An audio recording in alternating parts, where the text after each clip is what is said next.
Assalamualaikum warahmatullahi wabarakatuh. Saya ini risau melihat kualitas umat Islam Provinsi Riau ini. Tahun 80-an itu belum ada, mungkin kalau di Pekanbaru lah, itu pesantren paling ada di Bangkinang atau di daerah Padang sana, Padang Tawalib apa namanya itu. Jadi pikiran saya melihat ulama di Riau ini kan sudah banyak. Nah, kemudian tugas ulama itu perpanjangan istilahnya dari Nabi. Makanya di dalam ayat itu tidak disebutkan para ulama. Yang disebutkan atiullah wa atiur rasul wa ulil amri. Seolah-olah ulama tak ada. Tapi kalau kita lihat tafsir Syarawi, bahwa ulama itu perannya estafetnya Nabi sebagai penerus daripada Nabi.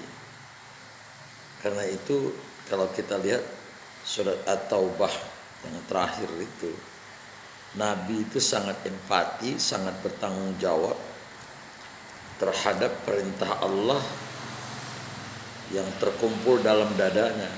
Artinya apa? Al-Quran itu kan ada dalam dadanya Nabi. Ya, makam tempat ayat-ayat atau wahyu yang diturunkan dalam dada Nabi itu namanya fuada. Ya, dalam surat Al-Isra kita lihat ada, dalam surat An-Najmi ada. Jadi makam khusus makam Nabi itu di situ dikumpulkan ayat Al-Quran. Makanya walatansa, dia tidak akan lupa.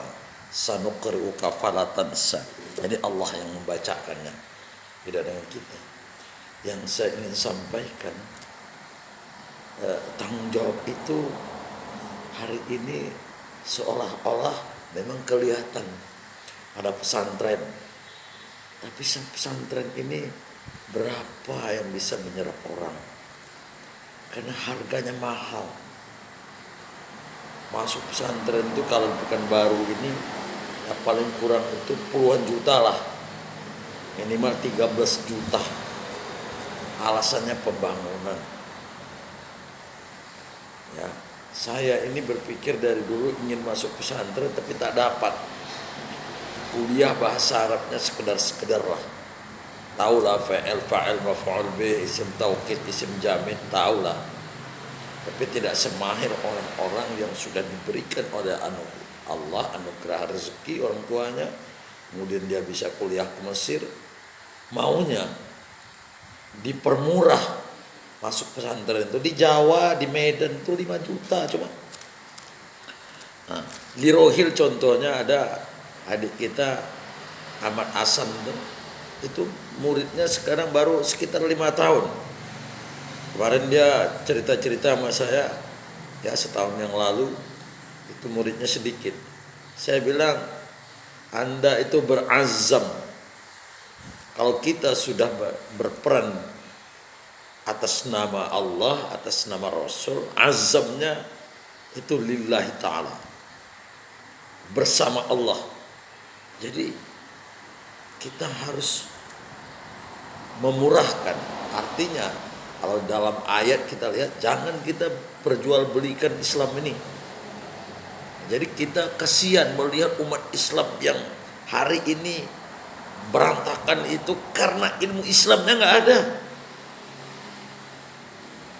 Nah, karena itu kita berharap para pemilik pondok, saya masukkan anak saya itu 13 juta, 11 juta, 3 orang.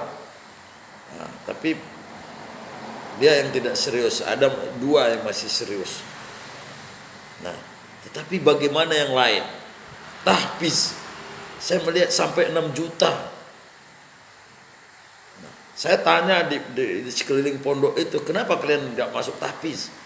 Tak ada duit Pak, nggak sanggup. Saya pikir kalau beginilah Rasul, sahabat-sahabat menjalankan Islam, menyampaikan Islam ke Indonesia ini, pasti orang Indonesia tak akan Islamnya seperti ini. Artinya sedikit sekali yang penganut Islam. Jadi saya mengkritik para profesor, doktor yang memiliki pondok, tolonglah pikirkan kembali, jihadlah dengan Allah.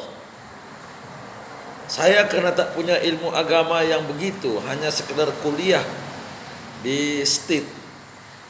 Ya itu aku bilang bahasa Arab tuh apalah, saya ini tamat SPG dulu, nggak begitu dalam. Ya, masuk ke tarbiyah itu, ya. Tapi karena saya juga berjihad mencari ilmu, kalau orang bahasa Arab saya bisalah mendengar, paling tidak tahu saya apa yang dia bicarakan. Misalnya an astati'a, misalnya bukan an astati'u. Nah, tahu saya itu. Tapi masalahnya risau saya melihat hari ini bahwa kita umat Islam yang punya ilmu, punya pondok sudah khawatir pembangunan itu tidak banyak. Jadi artinya kita akan memperlihatkan gaya yang penuh dengan kemesraan dalam punya kekayaan, punya materi, punya mobil mewah. Saya melihat ustadz-ustadz yang punya mobil mewah, punya kelebihan itu saya tak simpati. Saya lebih tawaduk kepada ustadz-ustadz yang sederhana. Cukuplah mobilnya Innova misalnya. Nah, itu. Tapi bukan dari situnya. Sehingga umat Islam ini kita lihat sekarang, sholat kita di mana-mana itu sebahagian imam masjid salah Al-Fatihahnya, hanya salah. Nah, saya dengar bacaannya Alhamdulillahi Rabbil Alamin katanya. Iyyaka na'budu wa iyyaka nasta'in katanya. La ilaha illallah. Hafalnya 5 juz, 10 juz. Artinya konsentrasi para ulama sebagai pewaris Nabi itu jauh melenceng, jauh daripada yang diharapkan. Nah, saya kritik. Saya sudah survei di Pekanbaru ini, tak ada yang 5 juta masuk pesantren itu. Nah, kecuali mungkin tahfiz adalah, tapi ada juga tahfiz yang mahal. Saya bukan kesal membayarnya, tapi menurut saya orang lain tak mampu. Ya, anak saya masukkan, ada yang sebulan dapatlah 6 juz. Muhammad Zikri, Besar Kasih ada 8 juz. Ya bangga saya, walaupun duit mahal itu wajar lah, karena saya diberi Allah rezeki. Tapi tidak, kita mau berharap orang itu memahami Al-Quran, memahami menjadi tahfiz itu, kalau perlu seluruh umat manusia yang Islam itu. Seperti itu yang kita harapkan. Tapi inilah persoalan hari ini. Tak di mana salahnya pemerintah mungkin tidak peduli lagi dengan pondok, ketakutan nanti Islam radikal. Padahal radikal itu mendalam kalau menurut filsafat, buku filsafat saya baca begitu. Ilmu yang mendalam, seolah-olah lebih dalam daripada falsafah, filosofi.